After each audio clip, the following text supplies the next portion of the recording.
Thank you very much for that lovely introduction, Professor McCarty. And yeah, my name's Stephen Molldrem. Thanks for being here today. I know it's the end of the day and getting toward the end of the week, so thanks for showing up. And I'm looking forward to talking to all of you today. So my name's Stephen Molldrem. My pronouns are he, him, and his, and I'm currently a president's postdoc here at UCI in the Department of Anthropology. So actually just earlier this year, I received my Ph.D. in American culture with a certificate in science, technology, and society from the University of Michigan, Ann Arbor. So as Phil said, my dissertation, which I'm showing the cover page of here, is titled Remaking Biomedical Sexualities, Health Technologies, and the Governance of HIV in the United States. I'm going to talk about the dissertation and graduate research a little bit before I actually get into the meat of the talk. To demystify these things a little bit, because I think it's valuable to talk about, we're here making knowledge in the university. How does that actually happen? Some of you might be thinking about graduate studies.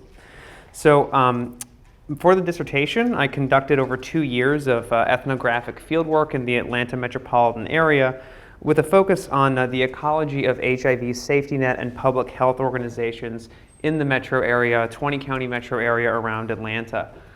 However, I also did a fair amount of federal health policy research focused on sexual and gender minority health, health information technology policy, and HIV/AIDS policy. And I also did field work at 3 major international conferences, conducted interviews with experts on sexual and gender minority health policy, HIV/AIDS, and health information technology policy with the international and US national policy scope. So my overarching argument in the dissertation here is that recent U.S. federal health information technology policies aimed at digitizing the health sector, and particularly digitizing medical records and public health data infrastructures, have been key drivers of basic changes in how sexual and gender minorities and people living with HIV are conceptualized and managed as individuals and populations in a wide variety of health contexts, from research to clinical care to public health. Knowledge that HIV treatment is an effective way to prevent HIV transmission via sexual routes, which is something that's going to keep coming up today, and the incorporation of sexual orientation and gender identity into the national health architecture by the Obama administration, and the development of a nationwide health information technology infrastructure by the U.S. Department of Health and Human Services have, I argue in this document and in my research, collectively altered the parameters around which sexually marginalized people are conceptualized and served by key actors in the healthcare system. So I demonstrate how these developments are remaking what I call biomedical sexualities, which is actually my term. If you go to graduate school and maybe if you're writing a thesis or an ambitious seminar paper, you get to invent concepts. It's pretty cool. And so I call biomedical sexualities, which are sexualities as they become constituted as objects of knowledge and intervention in healthcare. So when I talk about biomedical sexualities, it's not just sexual orientation or sexual identity or sexual behavior. It's also things like HIV viral load, HIV status, history of sexually transmitted infection, hepatitis C status, things like that. All of these things go into creating one's biomedical sexuality. Disclosures to doctors generate data that then create a particular vision of who someone is, sexually speaking, that can be acted upon in the healthcare system. And so that's what I mean when I talk about biomedical sexualities. If you had questions about that. But in my remarks tonight, I'm going to be drawing on dissertation research, but also some data that did not make it into the dissertation, and actually research that I did before I even embarked on this dissertation project. However, I want to take a moment to say that dissertations, advanced graduate study, and the research process in general are complicated undertakings, and they're also often rather opaque. And I know that most of you are undergrads here tonight, so I'll say that if any of you all in the audience are thinking about graduate school, I'd be very happy to talk to you about graduate studies and what that entails. For those of you who might already be graduate students, I'd also be happy to talk to you and offer my experience about my experience in graduate school, give advice or feedback on materials, as you continue on your own path of advanced study. I've only been here at UCI for about coming up on 4 months actually, but the intellectual community here is awesome, and I really would like to help contribute to that. So please feel free to come up afterward or to contact me via email if you would like to follow up after the talk. So my talk tonight is titled Transmissions of Knowledge, Placing U.S. HIV Programs in Their Global Contexts. And we're going to be covering a lot of ground, but this is going to be my basic argument tonight, which is that in the 2000s, the United States leveraged its position as the dominant quote-unquote donor nation in HIV/AIDS-related international development work to implement HIV-integrated planning in the Global South, and then in the 2010s, brought lessons from this work back to reshape the management of its own domestic HIV/AIDS crisis in the era of treatment as prevention. Treatment as prevention being, again, the knowledge that people living with HIV who are taking medications regularly cannot transmit the virus to someone else via sexual routes. We are living now in the era of HIV treatment as prevention, okay? So before going into that material, though, I want to say a bit more about me and my work, and at least in part to answer a question that might be burning for a few of you, namely, what in the world is someone with a Ph.D. in something called American culture, with a certificate in science, technology, and society, which I like to say is more of a badly formed sentence than a discipline, giving a talk to the Global International Studies Forum. So just by raise of hands, who here is actually familiar with the field of American studies? If you could raise your hand. Okay, not many people. Cool. UCI doesn't have an American studies department, but American culture is actually what my alma mater, the University of Michigan, calls American studies. But all right, who is familiar with cultural studies? Raise your hand. Okay, cool. Keep your hands up. What about feminist studies or feminist theory? Okay, gender studies. Okay, queer theory. Ethnic studies. Okay, more hands. What about the term settler colonialism? Keep your hands up. You can keep raising your hands. Okay, cool. What about post-colonial theory?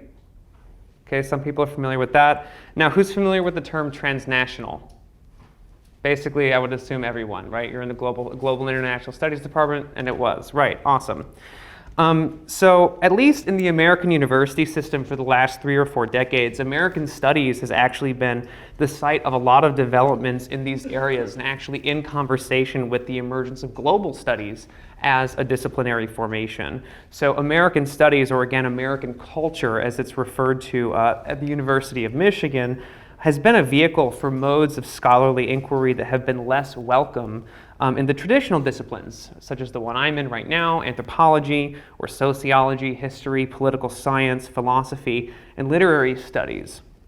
Although, much like the field of global studies, American studies is rather proudly in dialogue with, intersecting with, and actually emerges from practices in the disciplines.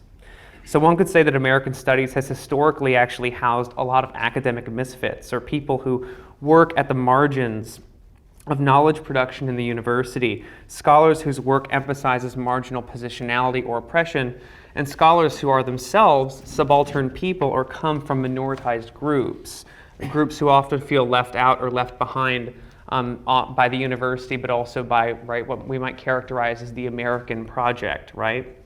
In 1996, former president of the American Studies Association, which is actually meeting in Honolulu right now, Patricia Nelson Limerick said in her annual address that, "Thank heavens then for American studies, the place of refuge for those who cannot find a home in the more conventional neighborhoods, the sanctuary for displaced hearts and minds, the place where no one feels fully at ease, where no one is fully at ease."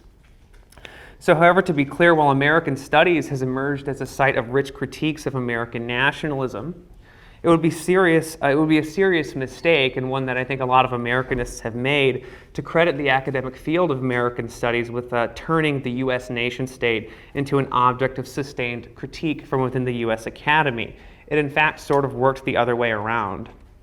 So contemporary American studies and fields which American studies finds its closest affinities, such as ethnic studies, queer and feminist theory, and cultural studies, in fact emerged from social movements that partly took aim at the university as part of broader efforts at social transformation in the 1960s, 70s, and 80s. So many of these movements were actually led by students and are not so dissimilar from social movements that we're experiencing on college campuses today, such as Black Lives Matter, Me Too, that sort of thing.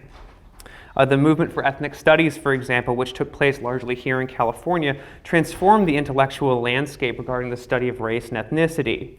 The movement for black studies and ethnic studies on the left was an outgrowth of radical left political formations by groups such as the Black Panther Party and other allied movements, who were themselves actually at that time both in the university and outside the university, and in these sort of middle teach-in spaces that would be formed during this time, reading people who were post-colonial theorists like Frantz Fanon, and actually trying to bring knowledge from the global south and put it into practice here at elite institutions in the global north in order to transform knowledge production as a form of political struggle. And so the women's liberation movement then led to the rise of women's studies and gender studies, and then other movements whose influence is felt strongly in the field of American studies are actually all over the contemporary university system. So we see the gay liberation movement sort of led to this thing called gay studies, turned into gay and lesbian studies, turned into queer studies. The anti-war movement of the 1960s and 70s, which is mostly about the war in Vietnam, also influenced the direction of fields such as international studies and gave rise to things like global studies. So from my perspective, I owe my Ph.D. in American culture not only to a lot of pioneering scholars in the humanities and social sciences who transformed understandings of power and knowledge in the 1970s and 80s, many folks who you probably have read for your global studies seminar, like Stuart Hall, Gloria Anzaldúa, Raymond Williams, Michel Foucault, Arjun Appadurai. I don't know if these names are ringing any bells, but these folks who kind of changed what it meant to do cultural studies and American studies in the 70s and 80s. Owe my PhD to them, but I think we also owe a lot to a very long line of activists, and especially student activists, who've actively taken the need to problematize America as an object of analysis quite seriously, turning this project to problematize America and American exceptionalism as a kind of political demand in the university. So I'm going to talk a little bit more about this. So to this point, since the 1970s, and particularly since the mid-1980s, American studies has been a driver of what Americanists often refer to as the transnational turn. So the transnational turn in American studies is a kind of outgrowth of these various insurgent movements within and outside of the academy. The transnational turn in American studies primarily had to do with treating the United States as a problematic actor on the world stage, and actually takes the task of de-exceptionalizing the American project, the American exceptionalist project, very seriously. And so I actually had the privilege to do a couple months of research on the history of American studies and the American Studies Association and the emergence of the transnational turn in summer of 2013 at the Library of Congress. If any of you are ever interested, you can also go to the Library of Congress and go through their vast collections. It's as easy as getting a library card there, right next to the Capitol. And so here are some images from that archival research that kind of speak to the emergence of the transnational disposition in Americanist scholarship. And again, I think it's important to contextualize why it would even be possible or worthwhile to hear someone who studies the United States come to the Global Studies Forum and talk about my work. So this is the cover of a 1970s grassroots publication called Radical American Studies, with America spelled with a K, as was kind of common among left-wing dissidents and rabble-rousers in the 1960s and 70s, which was published by the Radical Caucus of the American Studies Association. So just what are some things that pop out on this? So this is a journal, like a grassroots academic journal that was published by this caucus in the 1970s at this moment of serious contestation over what American studies ought to be in this moment of political turmoil. What do people see or read from this cover? You can like shout out a couple of words maybe. Vietnam. Nixon. Upside down American flag. An upside down American flag. Something over here? A school? School. Oh, a skull. A skull. Yes, it is a giant skull. Yes, correct. Awesome. So, you know, we have here like the positioning of America and the American Studies Project is kind of taking aim, rather than what the historically American studies had been, which was the study of American cultures, and actually the oldest American studies departments at Harvard for example, and Brown were actually called American Civilization, and they were focused, and they just changed their names actually a couple of years ago, were focused on studying the progression of American civilization in this kind of you can read this scholarship now and appreciate it for what it was, but at the time, these activists were confronting an American studies that was really not interested in problematizing, American exceptionalism, capital A, capital E, or the American project. And so here's the inside cover from the 1985 American Studies Association annual meeting program, which was in San Diego. And so you can see the theme that year. This is the official program booklet 15 years after that other thing was published. This is the official program booklet of the annual meeting, or actually at the time it was a biannual meeting, called, and the theme was the boundaries of American culture. And so 1985, this was a time when the transnational turn in American studies was becoming really the dominant paradigm in the field. And I'm in anthropology now, and this was also the time when a lot of really transformative work in anthropology and the history of anthropology was changing what the task and idea of anthropology was, asking questions like, is it really okay for us to just go into villages and research and to impose our own gaze and research onto those projects? Is that something we ought to be doing? What is anthropology? What is the role of anthropology in thinking about colonialism? Is ethnography and anthropology the handmaiden of a colonialist project? This was kind of in the 1980s, the ferment, the fever pitch that was going on. There's the cover of 5 years later of an American Studies Association meeting in 1990, which happened in New Orleans. And the theme that year on the Mississippi River obviously goes through New Orleans, but the theme that year was rivers of contrast, national and global. So you can see this is actually beginning to become a trend in the field. And then here is the cover of the 1996 meeting program in Kansas City, where Professor Limerick delivered that lovely line about American studies being a discipline for misfits.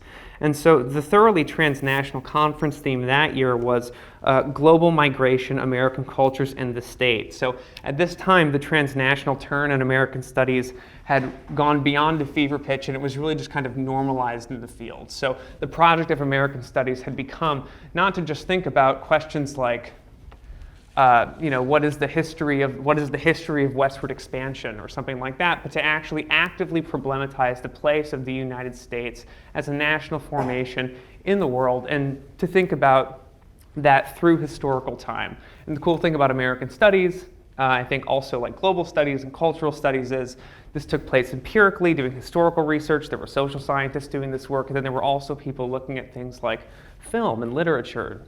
And so it's a really diverse and interdisciplinary field of inquiry. So through this history of the emergence of the transnational disposition in Americanist scholarship, in which I situate myself hesitantly, I don't really situate myself in this way in the dissertation, but I do feel this way the more I go on, we can actually see that what was once kind of a radical proposition of an academic field called American Studies critiquing the American project, in fact, after a lot of work by activists and scholars, did move kind of closer toward the center of the field. As scholars such as Robin Wiegman have noted, American studies transformed from a field that took America, Americanness, and the U.S. nation-state as its object of analysis to a field that actually continued to do this, but which also centered the need to think globally about the United States as an actor in the world and to question the ideological formations which grounded American exceptionalism. So what does the transnational disposition in American studies look like in practice, and how does it differ from something like global studies? Transnational American studies is starting to sound an awful lot like global studies. Well, the first thing that transnationalism means in the American studies context is basically displacing the United States of America as the taken for granted or default reference point that we speak about when we talk about America. So there are many Americas, and thus American studies cannot confine itself to the borders of a nation state. So we can think about, like right now, we're in what Gloria Anzaldúa called the borderlands of the US and Mexico. Latin America becomes part of the American Studies project, studying Latin America for itself, but also US interventions in Latin America, thinking about the Caribbean, indigenous nations, and then things like transnational formations of blackness or Pan-African consciousness. as part of an American Studies project. And also the double consciousness experienced by minority groups of all stripes that sociologist W.E.B. Du Bois writes about in a book like The Souls of Black Folk. So this all really happened in the 1970s and 80s and then kind of became central to the discipline. So the second meaning of transnationalism from the vantage of American studies is that the United States of America is best thought of as just one of many actors in the world. But I want to emphasize that this is not simply a reframing of the United States as one member of a global community of nations in the sense that the phrase community of nations might be used in international relations and global civil society discourses.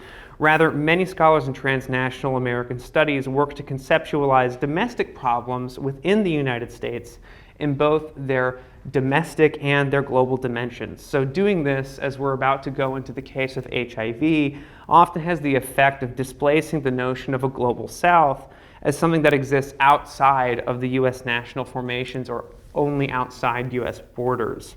And this is where the particular power of transnational American studies as a particular kind of way of doing scholarship that is globally oriented but really thinking about the US lies, at least in my mind.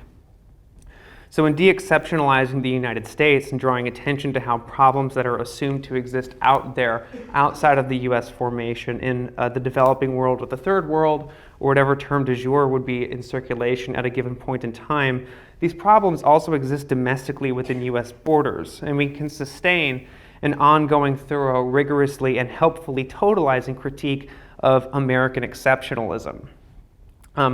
And so American exceptionalism, I want to talk about that for a moment because American exceptionalism plays into this story about HIV and transformations in the governance of HIV.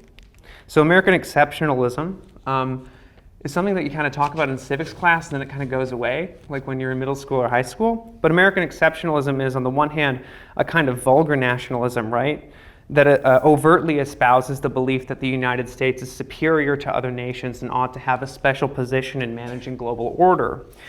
So we undoubtedly live in a moment of very strong and overt American nationalism and nativism that many would argue have not been seen since the First World War, particularly following the passage of the 1924 Immigration and Nationalization Acts, which restricted immigration from countries outside of Northern Europe. So dominant forms of American nationalism are nearly always co-constituted with forms of white nationalism, heteronormative ideology, patriarchy. And these forms of American exceptionalism tend also to valorize forms of industrial and finance capitalism and to be backed by right-wing social movements. And there's been a resurgence of writing about the resurgence of right-wing social movements, and there's this ongoing dialogue on campus about confronting extremism that is kind of part of that that's going on this semester, this quarter. But on the other hand, American exceptionalism takes much softer forms, or at least forms that are more palatable to polite society. So contemporary American exceptionalism is not just about vulgar forms of nationalism, rather it pertains to how America conducts itself on the world stage as an exceptional actor. The United States as exceptional as an exempt, or the United States as somehow special or not beholden to the same sets of rules as other nation states in the management of global order, including the management of global health. So on the global stage, American exceptionalism is constituted by kinds of behavior that would simply not be tolerated of a nation that could not sustain its exceptional position through force, right? So we live in an era of forever wars, such as the war in Afghanistan, or extrajudicial drone killings, or US non-participation in important international institutions, such as the International Criminal Court, treaties that ban the use of certain weapons, such as cluster bombs or landmines, or in global agreements such as the Paris Climate Agreement. However, it's instructive to get out of this kind of rather international relations focused take of American exceptionalism to focus instead on what American exceptionalism might mean for matters of domestic governance within US borders, which is really what I focus on in my work.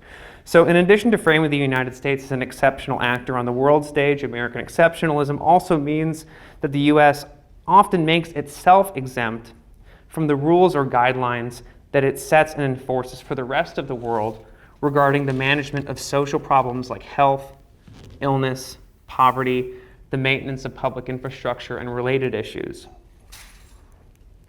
So put another way, the US often imposes requirements onto other nations, either on its own or through civil society organizations such as the World Health Organization or World Bank or International Monetary Fund, and then does not actually live up to those same requirements in the governance of its own domestic affairs.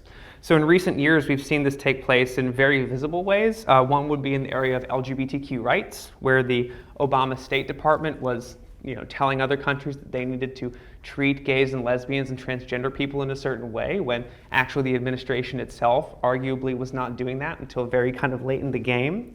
Forms of extreme income inequality in the US, things like access to clean water, which the US, of course, signs on to UN benchmarks that say people should have things like access to clean water and food, does not provide that to its own citizens, etc.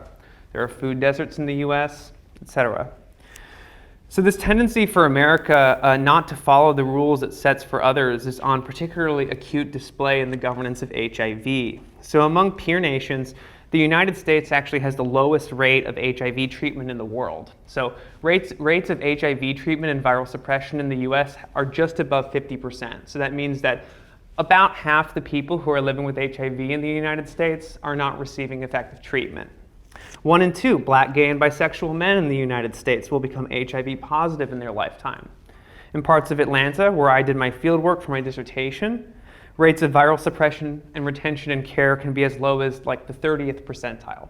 Okay, meaning that 70% of people who live in parts of Atlanta are not retained in any kind of HIV care. Okay, this is the feature of the U.S. governance of HIV. We're living in an active domestic AIDS crisis, and one that's one that has been managed not only poorly, but in ways that actually don't align with how the United States has made other members of the global community of nations govern their own epidemics. So the US consistently falls short of requirements that it puts upon other countries.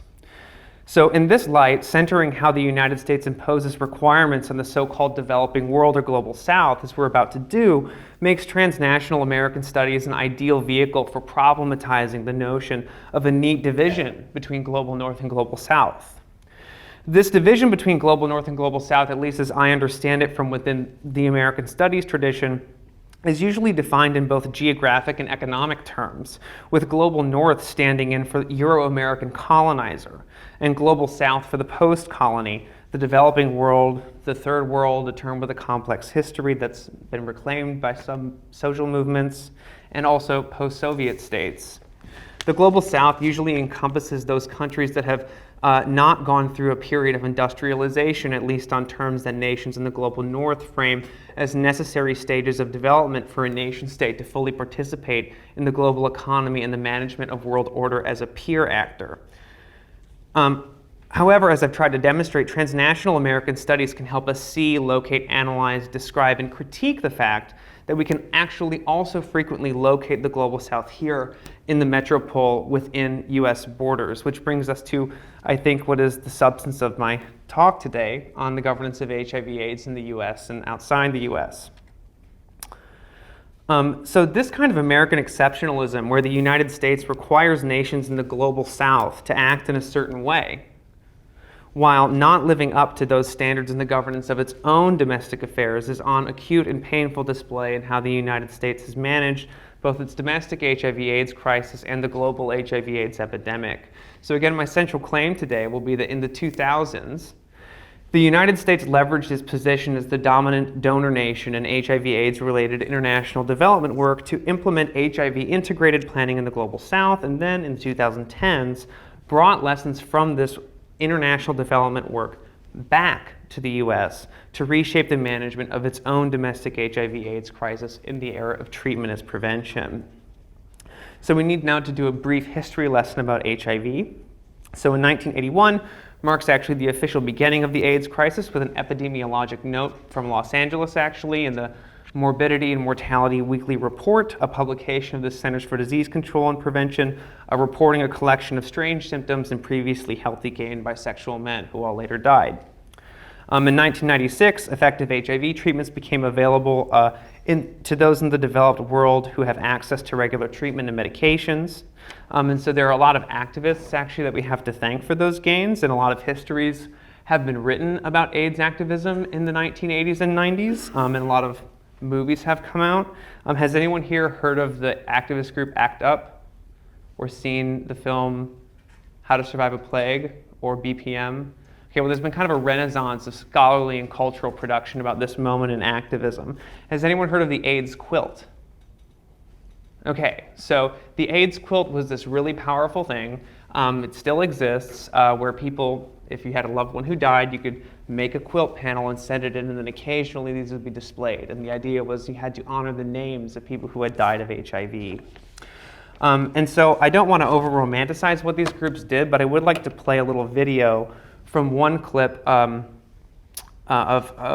shows how some of these activists highlighted the urgency of agencies like the Food and Drug Administration and institutions like the US presidency, pushing them to prioritize the development of effective treatments for HIV. And so I'm going to play this video. It's a protest by ACT UP at the White House in 1992, which actually coincided with the display of the AIDS quilt on the National Mall that year.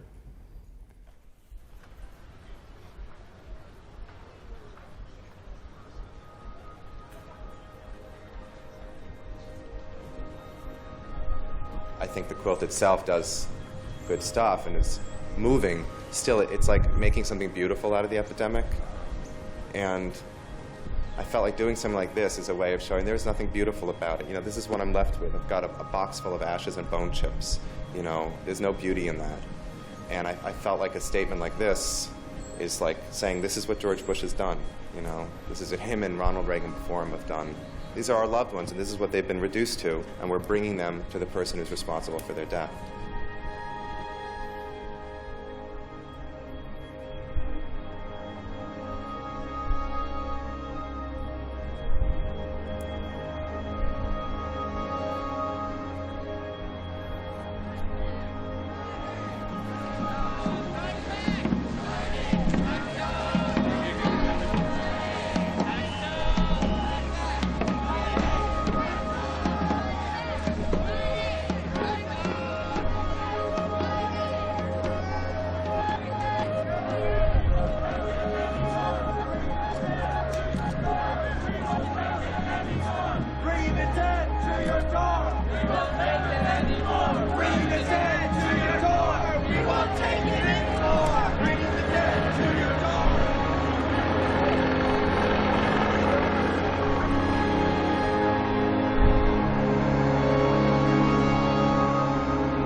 So 1996, which is just a few years after that protest took place in 1992, is often heralded as the moment when the HIV/AIDS epidemic ended, and HIV became what is often called a chronic manageable illness. So that is really, I want to emphasize, a false narrative. So the AIDS crisis has basically continued unabated in the United States and globally since that time, despite the fact that effective treatments exist. So some limited progress has been made in terms of the number of people who are in treatment and what we know about what treatment can do for prevention. However, HIV/AIDS is only a chronic manageable illness for people who can afford and access consistent treatment. Okay, let's skip over a few things here. Cool, back to our timeline. So in 2003, President George W. Bush launched the President's Emergency Plan for AIDS Relief, or PEPFAR. So along with a few other programs, PEPFAR has basically completely transformed the HIV treatment landscape in the global south. As some of you who read this Viral Cartographies article from Joanna Crane, she talks about that in that article. So countries apply for PEPFAR funds to the United States, but they're actually only awarded funds if they meet specific stipulations, including the creation of what's called a country operational plan, which is essentially a national HIV/AIDS strategy that integrates the domains of clinical care, public health prevention, and epidemiology in that jurisdiction, in that country. And so this starts in 2003.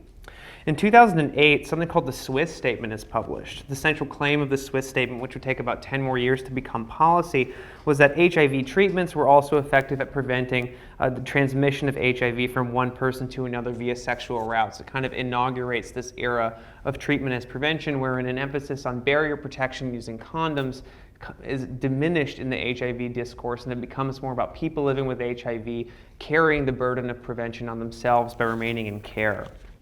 So PEPFAR was launched in 2003. It's commonly understood to be a tool of health diplomacy, which people like Ilona Kickbush have written about.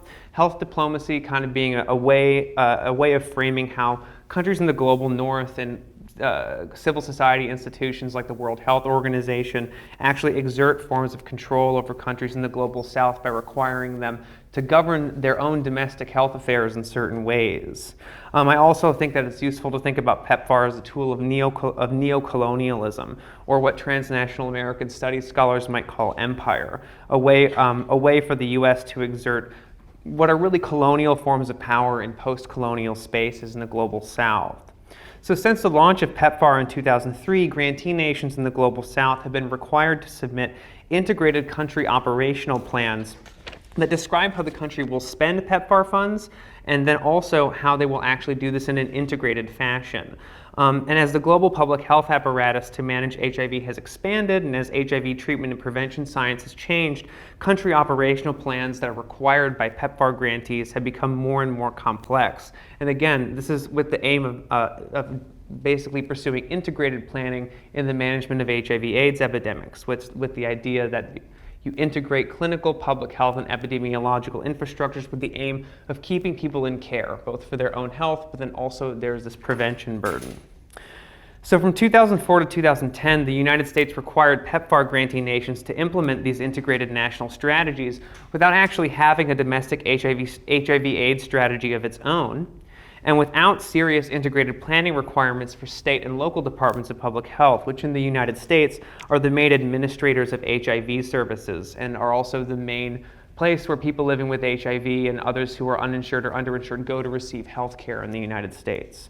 So during my 2 years of fieldwork in Atlanta for my dissertation, I had the pleasure of getting to know a member of George W. Bush's Presidential Advisory Council on HIV/AIDS, and he told me time and time again how embarrassing it was to serve on this body that governed PEPFAR and was requiring these complicated integrated plans from grantee nations while the US didn't actually have one of its own, that it was basically impossible to do anything about it while George W. Bush was in office because of HIV's association with gay people, gay and bisexual men, promiscuity, sex workers, and injecting drug users, and also historically migrants. But the US eventually actually did launch its own national HIV strategy in 2010. And the rollout of the strategy, along with the Patient Protection and Affordable Care Act of 2010, also called Obamacare, became a real top priority of the Obama administration. So the details of what goes into making a national HIV/AIDS strategy or an integrated plan aren't terribly important. What is important is this thing that I keep coming back to, which is how in the 2010s, the United States leveraged its position as the dominant donor nation in HIV/AIDS related international development work to implement HIV integrated planning in the Global South. Remember, it's been doing this with PEPFAR since 2003. And then in the 2010s, when it has its own national strategy, brought lessons from this work back to the domestic scene to reshape the management of its own domestic HIV/AIDS crisis in the era of treatment as prevention. So to help PEPFAR grantees write and implement their country operational plans, these integrated national HIV strategies, the U.S. Agency for International Development, or USAID, the agency that houses PEPFAR, decided that it needed to establish a kind of informational clearinghouse that would house knowledge about HIV, HIV integrated planning, and program implementation specifically for countries in the Global South that were PEPFAR grantees. So the contract that USAID set up to set up this clearinghouse was awarded to a very large public health consultancy. The health consultancy is called John Snow Incorporated, also called JSI. John Snow himself is long dead, but he's often called the father of public health. JSI, the firm, John Snow Incorporated, is alive and well, and it's actually regularly awarded contracts such as this by U.S. government agencies to provide technical assistance for the administration and implementation of public health programs both domestically and globally. So after being awarded this very large technical assistance grant, the contract to help PEPFAR grantees build their country operational plans and do integrated planning in the 2000s, JSI set up something called the AIDS Support and Technical Assistance Resources Project, Sector 1, Order 1. It was this informational clearinghouse for PEPFAR grantees doing integrated planning and implementation, and they called it AIDS Star 1. I don't know what the name is supposed to refer to. Maybe a Death Star or maybe Air Force One. I don't know. It is the President's Emergency Plan for AIDS Relief, so I think it's probably an Air Force One reference. There. That is how it's called. Anyway, the AIDS Star 1 project lasted from 2008 to 2014 and is just one of several contracts that JSI has been awarded to implement USAID's integrated planning and technical assistance efforts related to PEPFAR and grantee nations' successful implementation of their national plans in an integrated fashion, again, with the goal of HIV integrated planning to keep people retained in care, to keep them healthy, and to ultimately make them non-infectious. HIV treatment as prevention, the paradigm that this kind of technical assistance helped bring into existence is actually brought into existence through integrated planning. So in 2010, then, the US launched its own national HIV/AIDS strategy, and in 2015, as part of the rollout of the national domestic HIV/AIDS strategy, the US Department of Health and Human Services released its own domestic integrated planning requirements that were sent to state departments of public health, saying, okay, this thing that we've been doing in the Global South for a long time, you need to start doing it in your own jurisdictions, although they don't frame it that way when they send out the technical guidance. So the department put out a solicitation for bids to set up a technical assistance clearinghouse for state and local departments of public health in the United States to construct and then implement HIV integrated plans in state and local jurisdictions. So who do you think got the contract to do that? Does anyone have a guess? It was JSI, right? So this firm that did AIDS Star 1 also got the contract to basically help all states and local jurisdictions in the US do HIV integrated planning after the firm had spent the better part of a decade, more than a decade, doing this work in the Global South. And so in June 2015, JSI set up what it calls the Integrated HIV/AIDS Planning and Technical Assistance Center, which is basically a domestic version of AIDS Star 1. It's a central location for U.S. domestic, state, and local HIV/AIDS bureaucrats and health departments to learn about how to do integrated planning, how to seek technical assistance, and how to build collaborations with other jurisdictions and to learn from one another. So when I arrived in Atlanta to start my dissertation fieldwork in August of 2016, and the story is really complicated. The State Department of Public Health thought they did a great job. The local Atlanta folks did not. And they basically ran two separate integrated planning processes that met only in this document. It's a whole other story. But when I arrived in Atlanta to start my fieldwork there in August of 2016, all these local groups had just actually finished the long process of working with JSI to write and endorse and then submit their first statewide HIV integrated plan for Georgia. So in an interview, a Georgia Department of Public Health employee who was charged with integrated planning emphasized the need for collaboration across stakeholder groups to advance the goal of treatment as prevention. So she told me, quote, "The shift has changed now. Because we have integrated the planning council, the prevention planning council, where we can't just stick to prevention. We have also to look at the care aspect, because the Georgia Prevention and Care Council, the new name of this entity, with this, our driving force is saying that prevention is care and care is prevention," unquote. And so she's describing this process here whereby integrated planning is kind of the mechanism to actualize this idea that we will achieve universal HIV treatment and end the HIV epidemic that way. So during my time in Atlanta, Georgia DPH, the Department of Public Health, did a number of different integrated planning efforts that were focused on this, including combining its STD and HIV departments using the internal mantra that HIV is an STD. And so at statewide prevention conferences, like deputy directors of the department would go around handing out these little ribbon lapel pins that were red on one side indicating HIV, and then aquamarine on the other side indicating STD prevention. And the ribbon itself represented the Department of Public Health's broader integration efforts. So beyond simply relinking people living with HIV to medical care, HIV integrated planning has actually played a crucial role in ongoing processes of integration across domains of HIV practice, but then also kind of folding other areas of public health practice into in the department into kind of one that would interface when prevention work happens, kind of putting them into one department. And that's actually part of the core of the push for HIV integrated planning. So getting toward the end, so the United States has leveraged PEPFAR to implement HIV integrated planning in Global South, and then it brought these lessons back to the US to reshape the management of its own ongoing domestic HIV/AIDS crisis in the era of treatment as prevention. So this is the era that we're currently living in. I'll emphasize that treatment as prevention is great. There are actually signs that these strategies are working, that HIV integrated planning, which the way that is being pursued in the US comes from knowledge gained mostly through doing it for PEPFAR grantee countries, is moving the needle on getting more people into treatment. However, it's also sort of shifted the discourse where people living with HIV become treated not even primarily because people living with HIV deserve treatment and ought to have access to treatment and health on their terms, but are actually kind of their bodies and the bodies of people living with HIV are being instrumentalized, and HIV treatment is becoming primarily a form of prophylaxis or a form of prevention and not necessarily primarily a form of treatment, which is very problematic.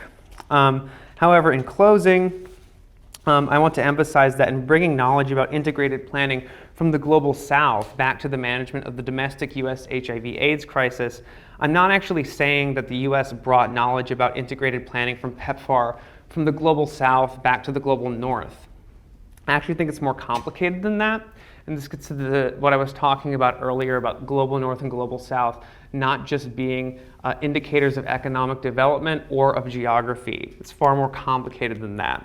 So knowledge generated during the implementation of integrated HIV plans in the Global South through PEPFAR was brought back to the United States in order to manage a domestic HIV/AIDS crisis that actually more closely resembles HIV/AIDS epidemics in the Global South than with other so-called peer countries in Western Europe. Right? So that's how bad the AIDS crisis is, particularly in urban areas and increasingly in rural areas where there's a lot of opioid abuse in the US. Again, rates of viral suppression in the US right now barely break 50%.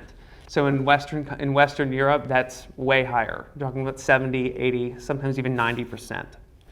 And so actually in many cities and in certain subpopulations, rates of viral suppression are lower than that. And so here in Orange County, right, at this kind of elite institution, we can certainly say we're in the global north. But if you go into Atlanta, for example, where I did my field work, by any number of metrics, whether you're talking about HIV viral suppression, or whether you're talking about access to food, for a lot of folks in Atlanta, things begin to resemble more the global south. And so I want to kind of use this to break apart these divisions between global south and global north. And attending to how the U.S. has managed the domestic and global AIDS crisis through the dissemination of uneven integrated planning requirements globally and domestically then can help us also understand the forms that contemporary American exceptionalism takes, at least in the area of healthcare, health governance, and health diplomacy. So this is because the story of PEPFAR and HIV integrated planning reveals, on the one hand, how the U.S. exempts itself from the requirements it places upon nations in the so-called global south until it suits the U.S. to conduct itself differently. And on the other hand, because the mismanagement of the domestic U.S. HIV/AIDS crisis shows that the global south is also readily locatable within U.S. borders, thus making America appear as it is, that is, as kind of unexceptional, or as just one actor on the global stage who's working actually quite doggedly to solve the ongoing and intractable problem of HIV/AIDS, but also not doing very well at it. So, thank you.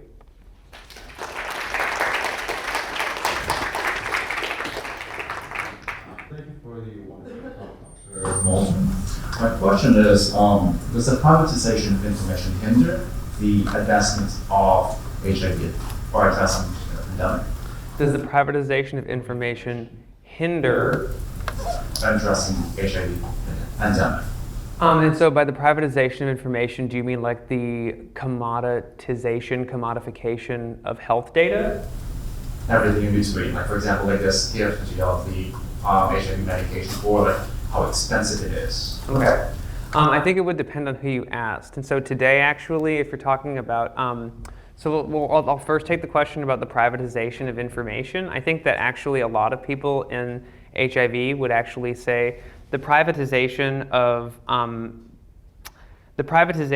the networks that are used to transmit health data, such as private laboratories that conduct tests that are ordered by clinicians, that are generally run through electronic health records and automated reporting feeds, that actually has totally enabled a total transformation and the easy integration of these infrastructures with one another, in order to, for example, connect epidemiological data to clinical data and then mobilize that to new ends to use in direct outreach and prevention. In the 90s, that just wasn't possible. And it's not that all of that it's not that all of the digitization of healthcare is actually happening over private systems. A lot of it is. Some of them are owned by health departments, for example. However, generally the software that they're using is almost always going to be private. But to answer your question, I think that actually a lot of folks would say that that's been one of the great advances that has led to the ability to make the integration of different domains of HIV work possible, that were not in earlier moments. Regarding the cost of medications, that's like a whole, that's a whole debate. And actually today, there were activists who have been working a little controversially to get the U.S. Department of Health and Human Services to break a patent, or to move in to break a patent on a medication called Truvada, which is used as prophylaxis for people who are HIV negative, but is also used in a lot of HIV treatment regimens, on the basis that Gilead was basically that the research that led to Truvada and this other medication called Descovy, which is like an updated version of Truvada to be used for prophylaxis, those studies were funded using public dollars, but Gilead would not allow generics to be created. It retained its right over the patent, at least in the United States. And so today, actually, the US Department of Health and Human Services filed a lawsuit to try and get Gilead to change its behavior and allow for the manufacturing of generics in the US. And so That's really complicated because actually the way that a lot of safety net healthcare organizations get paid in the United States when they're serving uninsured people are through these complicated pharmacy reimbursements. And so actually in breaking like a medication patent, you would think that that would make medication much more widely available, which it might, but it also might have this kind of rebound effect where some of the organizations, such as like the AIDS Healthcare Foundation, which is a huge multinational conglomerate that does a lot of, that treats just hundreds of thousands of people globally, but it treats a lot of people. It's headquartered here in Los Angeles. That kind of would break their business model, and so you could actually lead to people falling out of care. And so it's complicated, I would say. Yeah. Hi, my name is Shelby. Thank you so much for your talk tonight. Hey. You spoke about U.S. influence in global health largely fueled by the idea of American exceptionalism. Are there any other countries that you're aware of that have comparable influence in global healthcare? Thank you for your question. I don't know if there are countries that have equal influence to the United States. My colleague Yidong Gong in Anthropology actually studies, he studies the mobilization of doctors by China into South Sudan to basically build a healthcare system there. And so countries in the global north both jockey with one another. And so it's like in global studies or international studies, you'll be very familiar with fights that countries have over one another over like exerting influence on a regime. So all countries are kind of doing this. I don't think any country, certainly in HIV, has it's not buying power, but the monetary power to go in and invest in a country to make them beholden to that country. Most other countries operate through something called the Global Fund, which covers HIV, tuberculosis, and malaria. And so actually in global health governance, I mean, there are a lot of institutions like the WHO, like the Global Fund and HIV, that are funded by multiple donor nations together, usually like European donor nations. And so the US remains the richest donor nation, and actually when a group like the International AIDS Society, when it publishes every 2 years, it's like a letter calling on the global north to invest more money in ending AIDS in the third world or in the developing world. When it's talking about donor nations, it's also talking about Western Europe, but it's really talking about the United States. The United States is the main funder in this area. And so other countries, though, are jockeying for position and influence in this space all the time. I think we could say the EU as a sort of project is also influential. There are other players, India in the subcontinent, China. There are huge players more regionally. I got another question.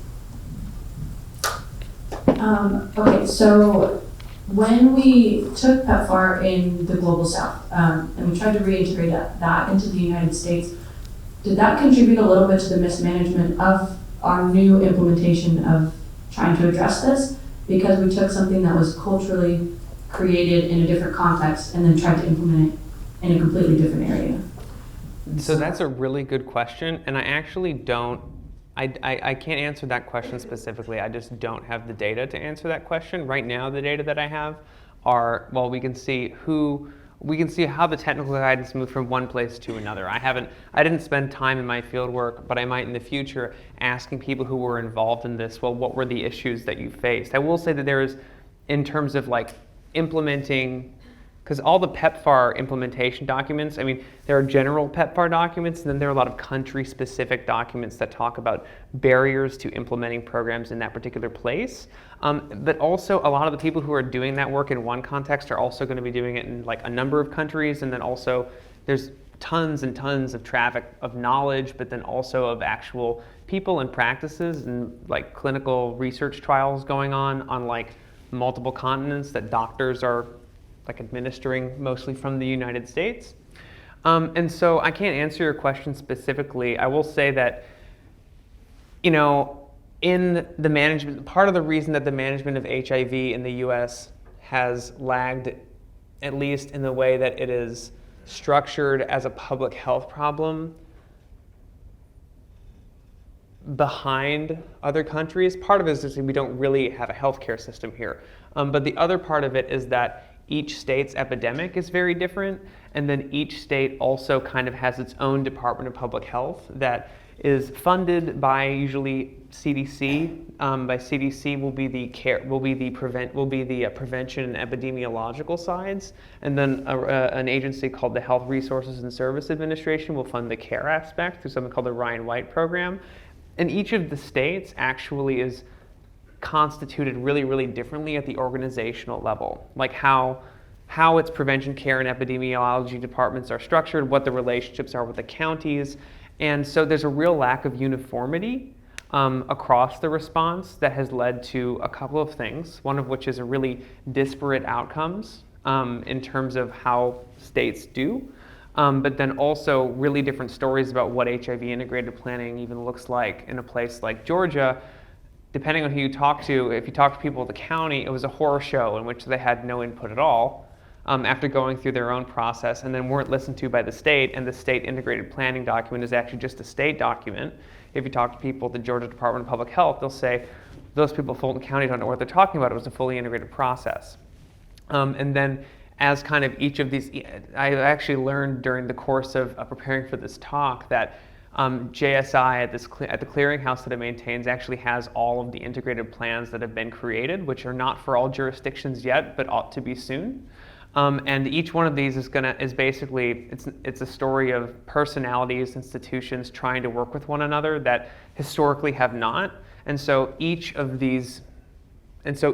time a jurisdiction tries to do HIV integrated planning, it's going to be shaped very differently. And that unevenness is part of the story of why just healthcare is such a horror show in America, but particularly why the management of HIV in the United States is better in some places and worse in others.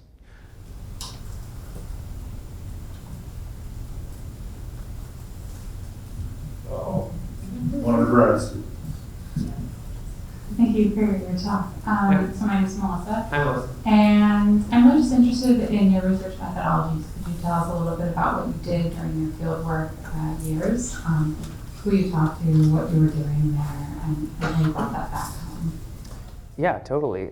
Thank you for the question, Melissa. So there's kind of there's several parts of my research. The one you asked about fieldwork. So I did this whole round of health policy analysis research where I basically tried, before I went into the field, to gain an understanding of 3 areas of U.S. federal health policy by basically trying to gather anything that resembled gray literature about LGBTQ health, sexual and gender minority health, health information technology, and HIV policy from federal agencies, state agencies that then turned into state agencies at my field site, which became Atlanta after some playing around with other ones.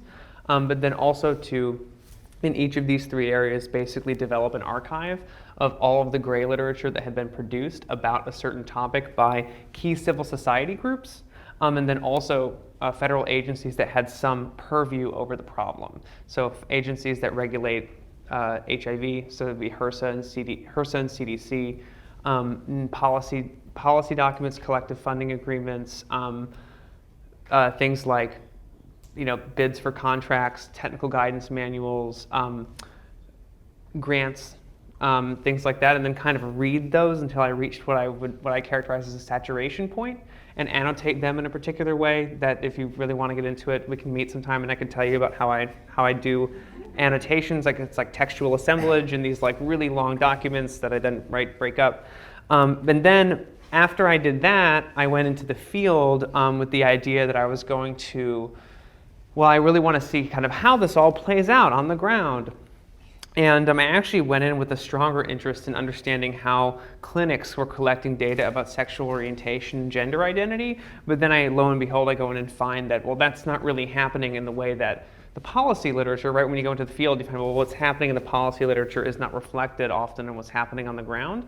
And I found that actually the way that people were talking about sexuality and sexual risk and gender was not quite happening in the way the policy literature might have suggested. And so when I was in Atlanta, I started with the LGBTQ health groups. I was embedded at the LGBT center, to the extent that it is an LGBT center, which houses the state level equality group, and the single grassroots LGBTQ health organization in Atlanta. I was embedded with them for a while, and then I basically did interviews across prevention care and what's actually, I use the term epidemiology in my talk, but it's actually called surveillance, HIV surveillance. It's just a weird term because it's a particular jargon in public health. I did interviews with them, and then I would just go to a lot of meetings. I mean, there's all this stuff is just meetings all the time. And so I attended hundreds of meetings. And then I also did conference ethnography at the American Public Health Association annual meeting in 2017, the Office of the National Coordinator for Health Information Technology annual meeting in 2017. It was a real great time, and also the International AIDS Conference in 2018. And then I did like interviews with miscellaneous kind of policy people, as people go, oh, you should talk to this person. Yeah, but I did a lot of interviews, and honestly, for my dissertation, collected too much data. So. Anybody that's been to an academic conference knows what a wild time that is. Yeah. Especially health IT. I mean, I was like the only person not wearing a black suit. Like, yeah. So this is the part where I start calling on names. I could call on like Solomon, maybe Michaela. All right, I got one up here.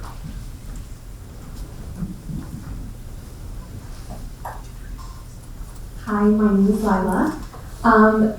This is maybe flipping the model of the question that was right before Melissa's, but is there any, that you're aware of, is there any intersection or overlap between maybe cultural studies of places like Africa, Sub-Saharan Africa, or these other places that are heavily affected by the HIV epidemic, as far as when we take our Western knowledge on maybe more the medical side and try and implement these things without actually understanding the cultural aspects of the places that we're going to and implementing them in the Global South? Yeah, so that's a great question. And so what's interesting is, so did you read this Crane article? Yeah, okay. So this is actually, it's actually kind of works, at least at the biomedical level, like the other way around. When in HIV, when you get out of the early years of the epidemic, where you have a lot of kind of, I mean, there are a lot of clinical trials happening in the US, obviously, but a lot of performance sites for clinical trials that generate new knowledge about HIV treatments are happening in the Global South. So there's actually, transmissions of knowledge is kind of it's a play on words, transmissions, HIV transmission or whatever, but like also like we think about, okay, we have knowledge, there's knowledge in the Global North, or the Global North thinks it has knowledge, the colonizer thinks it has knowledge, and then it takes it into the colonial space or a settler colonial space and kind of imposes its vision of what's of how those people ought to conduct themselves onto there. And then actually in this case, and in HIV, we have the opposite thing happening a lot of times where PEPFAR actually is an example of where, yeah, PEPFAR has a vision of what it wants to be doing, but it works very closely with the donor nations and the people who are there and actually HIV, because of things like the history of activism. I talked about the history of activism.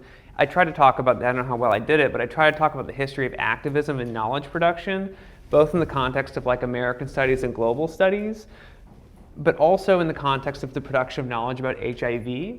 So because HIV, for example, is an area where there has been such integration, and some would argue maybe too much integration between the activists and the scientists, that when PEPFAR did launch, there were actually a lot of mechanisms in place, such as the People with AIDS Advisory Committee and other, do you want to? Well, you mentioned in the reading. I remember in the reading that he was talking about, are you talking about more treatment versus prevention? So what I'm saying is that actually in the PEPFAR, so even before the Swiss statement comes out in 2008, we move into the era of treatment as prevention. So even before that's happening, you're seeing in the PEPFAR country operation plans, you're seeing the emergence of the mechanisms that would actually become to be utilized to implement treatment as prevention in the US. And so what I'm saying is that this kind of groundwork is already being laid even before the science is there. And so to finish what I was saying like before, in HIV, there's this strong sense that like you need to meaningfully involve people living with HIV/AIDS in the process. And so I'm not saying that they always do a good job, but there are a lot of mechanisms built into PEPFAR that ensured that that was happening to a greater degree than simply like, okay, we know what's best, we're gonna come in and do it this way. The reason that PEPFAR wanted to create country operational plans and build technical assistance centers like this was to create frameworks in which local HIV/AIDS epidemics could be managed in ways that were led by the countries themselves. And so how well that happened, you would have to actually ask people there. There's been fieldwork of people who've done that. PEPFAR continues to be a huge source of money for these countries, and so people don't want to badmouth PEPFAR either. That would be a really interesting research project. But I think that in HIV, they've generally done a better job than just kind of moving in and saying, well, here's how we're going to do it. And actually, I mean, the influence of HIV/AIDS activists on the research and prevention and care infrastructure has been so big that the main group in Atlanta that I worked with, and actually each major city in the US, receives a big pot of care money that are governed by these things called Ryan White Planning Councils. The Ryan White program is the name of the main HIV care program in the US. It's payer of last resort for HIV care. If you don't have Medicare, for example, you can still get your HIV cared for by the Ryan White program. Their funding decisions at the local level are determined by planning councils that require representation of 33% or more of people who are living with HIV. And so HIV is a really specific and special case where the people who are living with HIV do continue to exert some degree of control over what happens. Now, there are examples, like some things that are going on in the US right now regarding uses of epidemiological data for prevention where that is kind of being blown out of the water. However, when these things happen or when people living with HIV do perceive that there are abuses occurring, there are mechanisms to respond. And so there's been the recent wave of people living with HIV protesting against outcomes of integrated planning that were not foreseen, such as new uses of clinical data for prevention, the creation of things like out-of-care watch lists, which is a chapter of my dissertation. People living with HIV don't like that, right? It's like, what, you're using my clinical data without my consent to, like, what? And so there's a lot of protests happening about that now within the HIV community. So on the one hand, you actually have this reverse thing where you have a lot of knowledge coming from the global south back to the global north or back to the US. But then also I think that credit is due to the folks who built the PEPFAR technical guidance, to like the initial PEPFAR technical guidance that told countries how to develop their plans, and then when they actually did it, that they did want the donor nations, or the grantee nations, to be the drivers of the process, with some certain baselines about, well, you need to have integrated planning, you need to blah, blah, blah. But it wasn't okay, we're gonna move in and tell you how to do things, period. There was a lot of flexibility. Nima. Thank you for your presentation. My question was regarding the components of funding. So when we are talking about funding from the US to countries in the Global South, I was wondering if that is kind of separate from corporate philanthropism, say for instance, like the Gates Foundation, right? Which also kind of like, the last line also made me think of that, because their emphasis largely seems to be like prevention as treatment, right? Like very like great emphasis on abstinence and so on. So I was wondering if like the funding is kind of entirely separate, or are they like enmeshed together in some ways? Thank you. And so the way I understand this, so this is not my core area of research, and so I'm actually getting to learn a little more about it. So my understanding of this is that like the PEPFAR country operational plans, a lot of the donor nations kind of use that. It's like a framework that PEPFAR requires, but like they run their entire, it basically becomes the national HIV strategy. So it's like, we have to create a national HIV strategy because we're getting PEPFAR money, but then we're also getting money from the Global Fund and maybe from the Gates Foundation.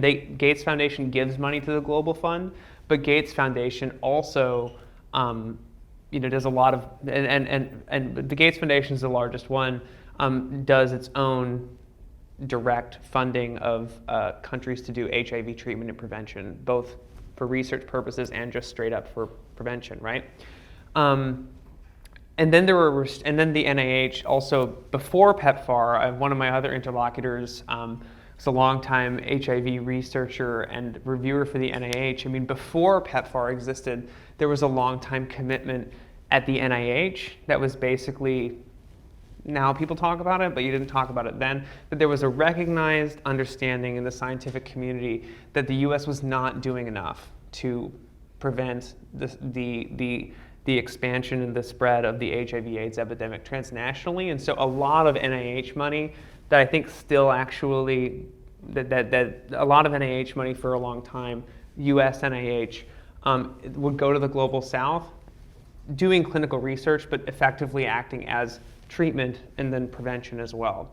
And so there are restrictions on how some of these monies can be spent. So for example, in the US, if you have a Democratic administration, like the Obama administration, tacked on, like condoms and no abstinence-only education, and a lifting of the global gag rule, which is, and also allowing agencies to work with, for example, sex workers. Like, these things were encouraged under the Obama administration. They were not under the George Bush administration, which made it hard to do HIV prevention, because, like, well, how do you do HIV prevention if you can't give out condoms? But then, but the country operation plan could become the framework to spend other money that is unrestricted. And so, to answer your question, I think that it would depend on where you are, but some of the funds would be restricted in ways that weren't just particular to say what you got for a grant, but like, if you're getting money from the US, you can't be working with sex workers, you can't be distributing condoms in this earlier moment. I think that's been put back into place now in the Trump administration. But the country operational plans for PEPFAR would often become basically the default national HIV strategy. And people on the ground have very sophisticated ways of working around this, even in the US, of making their grants go as far as they can. Well, the PEPFAR money only pays, and this is just an example, but like, so-and-so's money will pay for the staff person, and then, they have other duties as assigned or whatever, and their money, and then the rest of their job, they can be working on other grants. But their position might be funded by something that has restricted funds. This happens in US community-based organizations all the time. But yeah, there are more restrictions on funds that come from PEPFAR than ones that come from the Global Fund and other big financiers. But a lot of these organizations will be receiving money from all of them and have to work it out. And then change policies if the US administration changes, right? Okay, let's thank Dr. Molldrem for coming to the board. Thank you.